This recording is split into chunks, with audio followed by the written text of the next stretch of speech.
faut pas avoir peur qu'ils nous répètent. La crise économique, ça va passer. Faut juste se faire un peu discret, plus bouger. Eh bien moi, quand on me dit ça, c'est automatique. Je me mets à flipper. Pas vous? De toute façon, on pouvait pas prévoir qu'ils disent. Et puis c'est mondial, c'est la faute à personne. Pourtant, ça fait bien des années que des dynamiteurs libéraux jouent avec la poudre.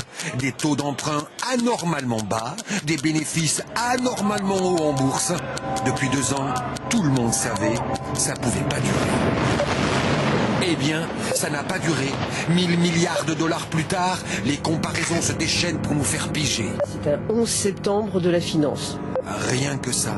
Alors tout de suite, on s'est dit, mais comment c'est possible? C'est où le problème? Toulon, jeudi, le capitalisme, 17 fois dans sa bouche. Le capitalisme. Alors on se dit que c'est la faute du capitalisme, le laisser-faire et tout ça. Eh bien non, vous vous bourrez, le capitalisme n'a rien à voir avec ça.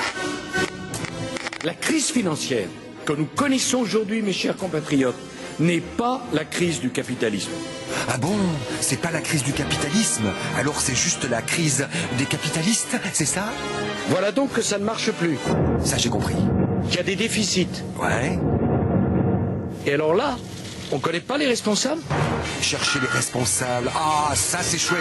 Mettre un nom, un coupable, ça ferait tellement de bien. Et puis ça nous permettrait de ne pas avoir à se demander qu'est-ce qui ne marche pas dans ce système. Mais si tous les banquiers ont plongé, c'est que tous les banquiers sont des salauds et des voyous? Ou est-ce que c'est simplement les règles de ce jeu qui ne marchent plus? C'est une histoire du bout du monde, en Inde, et qui n'a rien à voir avec la crise mondiale, ou pas. Une usine du tiers-monde, comme 1000 autres usines, travailler sans gagner plus.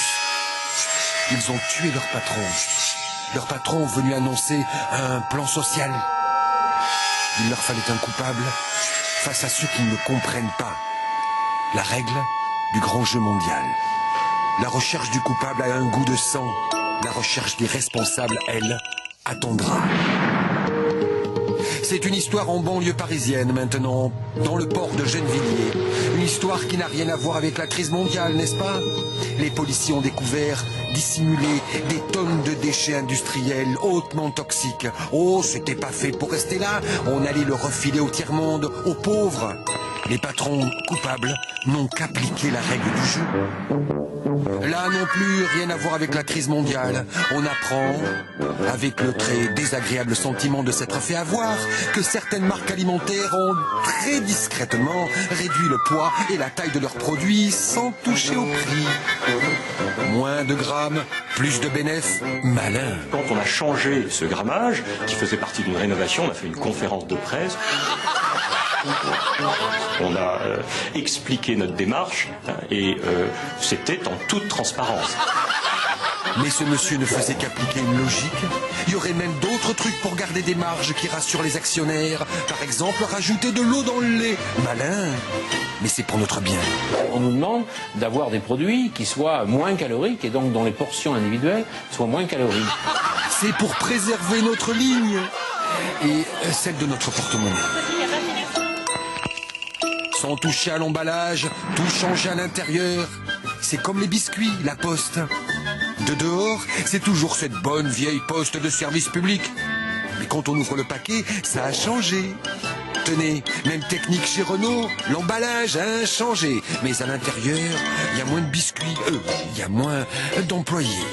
Ça aussi, ça n'a rien à voir avec la crise, avec ces règles qui récompensent non pas le plus juste, mais simplement le plus malin. Une dernière histoire. Toujours rien à voir avec la crise mondiale, ou pas?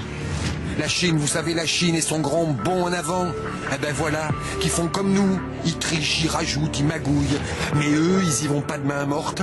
Lait empoisonné, bonbons empoisonnés, céréales empoisonnées, catastrophe sanitaire. Tout va mal? À Shanghai, la bourse et la pointe avancée de l'Occident et de ses règles, de ses mensonges et de ses drames à venir. Eh, vous en avez pas marre? La croissance qui se casse la gueule, le commerce extérieur, l'inflation, le pouvoir d'achat, et puis le chômage. Oh, ça suffit. Mon œil vous offre 10 secondes de répit. Ah, ça fait du bien. revenons à nos moutons et répétons tous ensemble, non, nous n'avons aucune raison d'avoir peur, la France va être épargnée.